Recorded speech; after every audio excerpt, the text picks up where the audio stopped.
सिंध तरक़ी पसंद पार्टी नारी तहरीक जी मरकज़ी अॻवान मैडम अनीला रफ़ीक मुल्ला PS 37 तां इलेक्शन विढ़ण लाइ फार्म जमा कराए छॾियो। जंहिं बाद हिन इबरत न्यूज़ सां ॻाल्हाईंदे चयो त सिंध जे पीढ़ियल तबिके जी नुमाइंदगी करण ऐं ख़ासि करे नवाब शाह वासियुनि सां गुज़िरियल 15 सालनि खां जारी ज़ुल्म ख़िलाफ़ आवाज़ उथारण लाइ इलेक्शन में हिसो वठी रही आहियां।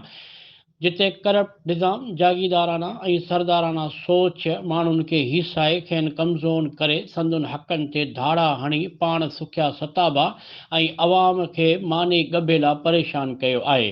हिन चयो त पूरी सिंध अताब हेठि आहे, पर ख़ासि करे नवाब शाह में का बि बुनियादी सहूलियत मौजूदु नाहे, न तालीम, न सिहत, न इंसाफ़, न ई अमन अमान। अफ़सोस जो हीउ शहर हुकुमराननि जो रहियो आहे, पर सिर्फ़ु मनपसंद माण्हुनि जी हुकुमरानी इदारनि मथां कमीशन माफ़िया जो होल्ड रहंदो अचे। इन करे इन समूरे करप्ट निज़ाम खे ख़तमु करण जो वाहिद हल ईमानदार ऐं मुख़लिस नुमाइंदनि जो ऐवाननि में पहुचणु आहे, जंहिं लाइ नवाब शाह जे अवाम में सुजाॻी पैदा करण लाइ असां इलेक्शन में हिसो वठी रहिया आहियूं।